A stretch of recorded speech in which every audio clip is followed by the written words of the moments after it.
বাংলাদেশ থেকে ইতালিতে আসতে আমার সব মিলিয়ে ৫ লক্ষ টাকার মতো খরচ হয়েছে। লোন নিয়ে কি ইতালি স্টাডি ভিসা পাওয়া পসিবল? হ্যাঁ, অবশ্যই পসিবল। এই স্কলারশিপের আন্ডারে আপনি প্রত্যেক বছর ৭,০০০ ইউরো পাচ্ছেন, যেটা কিনা বাংলা টাকায় অ্যাপ্রক্সিমেটলি ১১ লক্ষ টাকা। সো এখন আমি আছি university of মেসিনায়।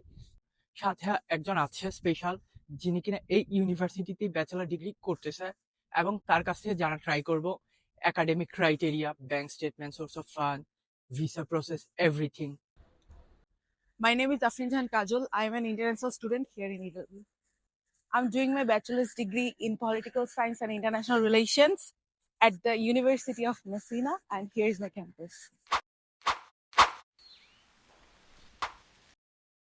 This is our classroom. এখানে আমাদের পাবলিক ল ক্লাস হয়। ফার্স্ট সেমিস্টারে সবচেয়ে কঠিন যে কোর্সটা আছে সেটা হচ্ছে public law. So can you share your academic profile? আমি ২০২০ সালে এসএসসি এবং ২০২২ সালে এইচএসসি কমপ্লিট করছি।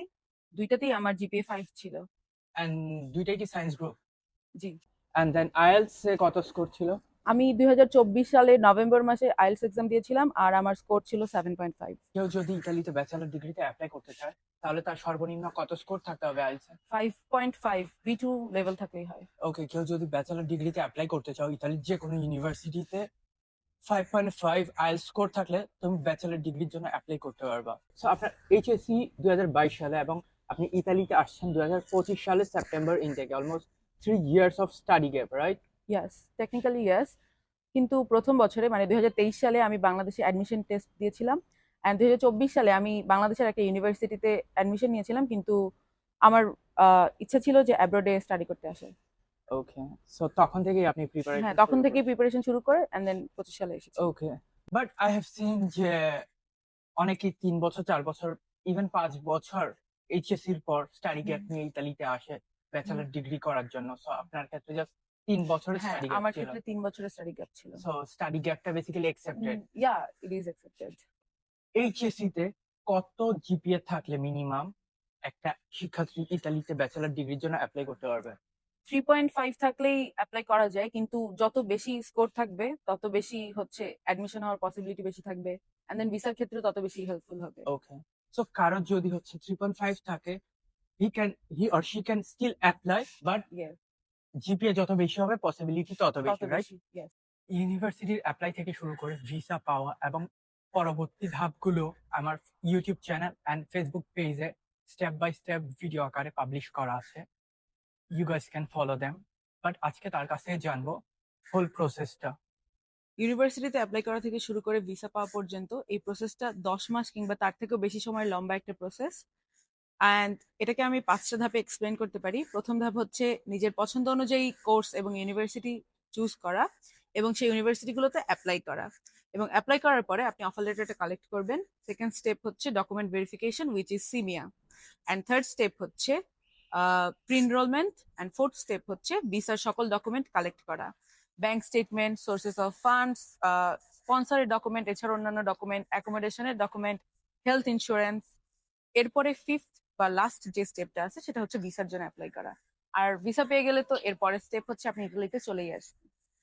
কোর্স অ্যান্ড ইউনিভার্সিটি সিলেকশনস, সিমিয়ার, source of fund, bank statement, scholarship and visa application, এই প্রত্যেকটা প্রসেসই একটা আরেকটার সাথে ওয়েল কানেক্টেড, এবং প্রত্যেকটা ধাপেই মাল্টিপল অপশনস আসতো। তো সানি ভাই আমাকে প্রত্যেকটা অপশন সম্পর্কে জানাতেন এবং কোনটা করলে বেটার হবে সেটাও জানাতেন। এর ফলে ভিসা পাওয়ার পসিবিলিটি এবং স্কলারশিপ সিকিউর করার পসিবিলিটিও অনেকাংশে বেড়ে যেত। So did you get the scholarship? Yes, thanks to you, I got the scholarship and I'm really happy about it. আমি ইউনিভার্সিটি অফ মেসিনা একজন স্টুডেন্ট এবং এই university RC regional government scholarship offer করে। এই স্কলারশিপের আন্ডারে আপনি প্রত্যেক বছর ৭,০০০ ইউরো পাচ্ছেন, যেটা কিনা বাংলা টাকায় অ্যাপ্রক্সিমেটলি ১১ লক্ষ টাকা। এছাড়াও আছে ফ্রি ক্যান্টিন সার্ভিস এবং free hostel, which is really safe for students, female students specially. And একজন ইন্টারন্যাশনাল স্টুডেন্টের যা কিছু দরকার সব ফ্যাসিলিটিস এটার মধ্যে আছে। এছাড়াও এই স্কলারশিপের আন্ডারে আপনাকে কোনো টিউশন ফিসই পে করতে হবে না। আমার নিজের কোর্সই 3 বছরের, এবং এই 3 বছর আমি কোনো টাকা পে না করেই আমার ব্যাচেলার্স ডিগ্রি কমপ্লিট করতে পারবো। এবং 3 বছর স্কলারশিপটাকে ধরে রাখার জন্য আপনার প্রত্যেক বছর একটা মিনিমাম ক্রেডিট রিকোয়ারমেন্ট থাকে, যেটা কিনা খুবই ইজি যদি আপনি একটা ইজি সাবজেক্ট চুজ করেন। সানি ভাইয়া এই ক্ষেত্রে আমাকে রেকমেন্ড করেছিলেন পলিটিক্যাল সায়েন্স চুজ করতে, যেটা চুজ করার ফলে আমি প্রথম সেমিস্টারেই অলমোস্ট 24 ক্রেডিট অ্যাচিভ করে ফেলেছি, অ্যান্ড যেটা কিনা আমার সেকেন্ড ইয়ারের স্কলারশিপ পেতেও অনেক সাহায্য করবে। সো আপনার ব্যাংক অ্যাকাউন্টে কত টাকা দেখিয়েছিলেন এবং কত মাসের ব্যাংক স্টেটমেন্ট জমা দিয়েছিলেন? আমার ব্যাংক অ্যাকাউন্টে অ্যাপ্রক্সিমেটলি 4 লক্ষ টাকা ছিল এবং ব্যাংক স্টেটমেন্ট ছিল 10 মাসের। অ্যান্ড আপনার স্পন্সর কে হয়েছিল? আমার স্পন্সর ছিলেন আমার বাবা। তার ব্যাংক স্টেটমেন্টে টোটাল কত অ্যামাউন্ট ছিল এবং কত দিনের স্টেটমেন্ট শো করছিলেন? আমি আমার আব্বুর 2টা ব্যাংক অ্যাকাউন্ট শো করেছিলাম। প্রথমটাতে অলমোস্ট 12 মাসের স্টেটমেন্ট ছিল, সেটা ছিল 2.5 লক্ষ টাকার মতো, এবং সেকেন্ড যে অ্যাকাউন্টটা ছিল সেটা ছিল লোন অ্যাকাউন্ট।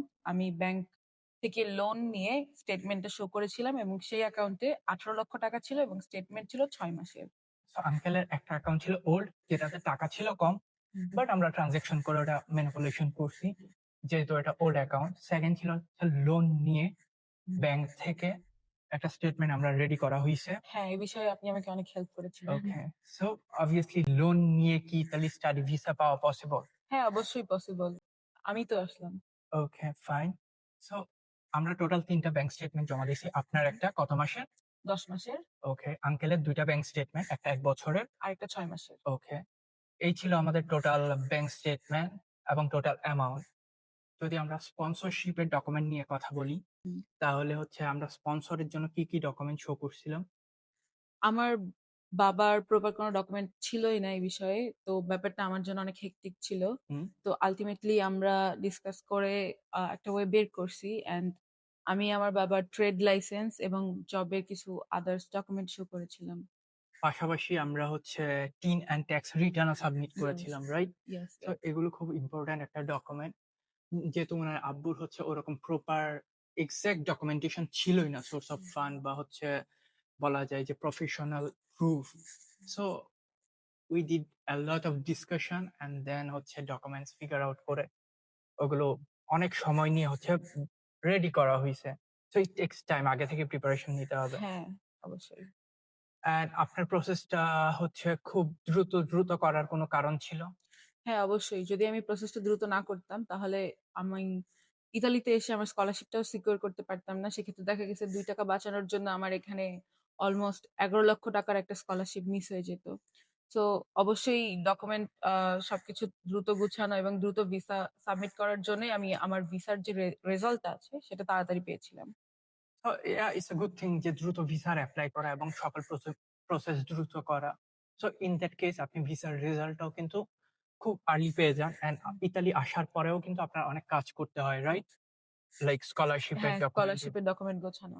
অ্যান্ড দেন আপনি স্কলারশিপটা সিকিউর করতে পারেন। সো বাংলাদেশ থেকে ইতালিতে স্টাডি ভিসায় আসতে আপনার টোটাল কত টাকা খরচ হইছে?